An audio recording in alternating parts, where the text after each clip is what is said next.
તો કેમ છો મિત્રો, આપ લોકોનું ફરી સ્વાગત છે મારી ચેનલ ગુજ્જુની સફરમાં એક નવા વિડીયો સાથે। મિત્રો આજે આપણે વાત કરવા જઈ રહ્યા છીએ જાજમેર જિલ્લામાં આવેલા એક મસ્તરામ બાપુની, જેનો આશ્રમ સમુદ્ર કિનારે આવેલો છે। તો મિત્રો આજે અમે તેની મુલાકાત લેવા જઈ રહ્યા છીએ, તો તમે પણ અમારી સાથે જોડાઓ અને આ વ્લોગનો આનંદ માણો। તો મિત્રો તમે જોઈ શકો છો, હવે આપણે બાઇક દ્વારા મંદિર તરફ જઈ રહ્યા છીએ, તો તમે અમારી સાથે જોડાઓ અને આ વ્લોગનો આનંદ માણો। મિત્રો બંને એટલી શક્ય કરશું કે આજુબાજુની બધી જગ્યાઓ તમને બતાવશું, તો તમે અમારી સાથે જોડાયેલા રહો। હાલો આપણે હવે મસ્તરામ બાપુની જગ્યા તરફ જઈશું। તમે જોઈ શકો છો પાછળની બાજુ કે આપણે આ રસ્તો મસ્તરામ મંદિર તરફ જઈ રહ્યો છે બાપુની જગ્યાએ। તો આપણે મિત્રો તમે મારી સાથે જોડાઓ વ્લોગ સાથે અને માણો આ મારી મુસાફરીનો આનંદ। અને મિત્રો આપણે આ વ્લોગમાં વાત કરવાની છે મસ્તરામ બાપુની, તેમજ એની આજુબાજુ આવેલી જગ્યાઓ, તેની સમાધિ છે, ભોજનશાળા છે, વગેરે વગેરે વસ્તુની આપણે વાત કરશું। તો મિત્રો તમે પાછળની બોલ જોઈ શકો છો, જે ધજા છે ત્યાં આપણે જવાનું છે મસ્તરામ બાપુની જગ્યાએ। તો મિત્રો મારી સાથે જોડાઓ વ્લોગ સાથે અને આનંદ માણો। અને મિત્રો તમે જોઈ શકો છો ચારે બાજુ કેવો કુદરતનો નજારો છે, તમે જોઈ શકો છો એકવાર ચારે બાજુ। અને મિત્રો શક્ય બનશે તેટલી હું તમને ચારે બાજુ જગ્યા બતાવીશ।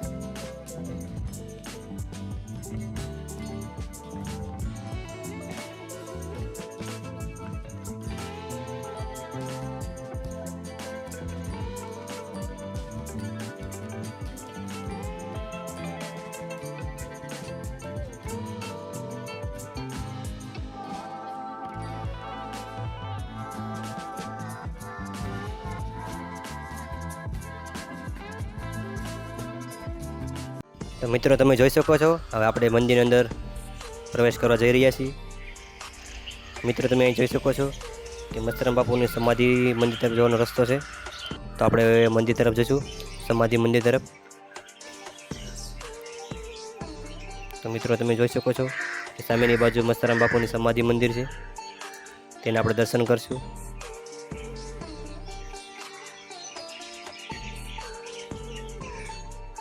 તો મિત્રો તમે જોઈ શકો છો બાપુની સમાધિ મંદિર છે અહીંયા, તેઓને અહીંયા સમાધિ લેવામાં આવી હતી।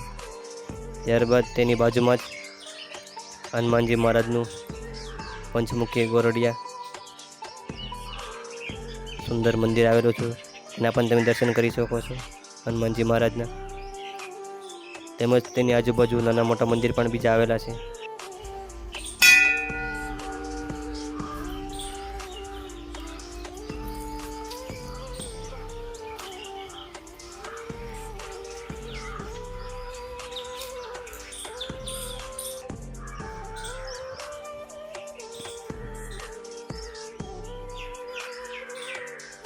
મિત્રો તમે જોઈ શકો છો કેવો સુંદર નજારો છે, પક્ષીઓનો અવાજ પણ થઈ રહ્યો છે। મિત્રો આપણે તેની બાજુમાં બીજી જગ્યા પણ આવેલી છે, તેની પણ તમને થોડીક મુલાકાત કરાવું। તો મિત્રો તમે અહીંયા જોઈ શકો છો આ મંદિરની બાજુમાં એક બીજી આવેલી જગ્યા છે કે જ્યાં સમારકામ ચાલી રહ્યું છે, કે ભવિષ્યમાં રાત્રે રોકાણ માટેની પણ વ્યવસ્થા થઈ શકે, તેમજ અહીંયા થોડુંક રિનોવેશનનું કામ પણ ચાલી રહ્યું છે, કે ભવિષ્યમાં અહીંયા ફરવાલાયક સ્થળ તરીકે અહીંયા વિકાસ થઈ રહ્યો છે, તો તે પણ અહીંયા જોઈ શકો છો। તેમજ મિત્રો અહીંયા પાછળની બાજુ ભોજનશાળા પણ આવેલી છે, તેની પણ હું તમને મુલાકાત કરાવીશ। મિત્રો તમે જોઈ શકો છો અહીંયા ભોજનશાળા પણ છે, મોટો વિશાળ જગ્યા છે, તમે જોઈ શકો છો અહીંયા કે જ્યાં યાત્રિકો અહીંયા શાંતિથી બેસીને અહીંયા ભોજન લઈ શકે છે, તેની પણ અહીંયા સુંદર વ્યવસ્થા છે, તમે જોઈ શકો છો। ત્યાં નીચે સામેની બાજુ એક મહાદેવનું મંદિર પણ છે।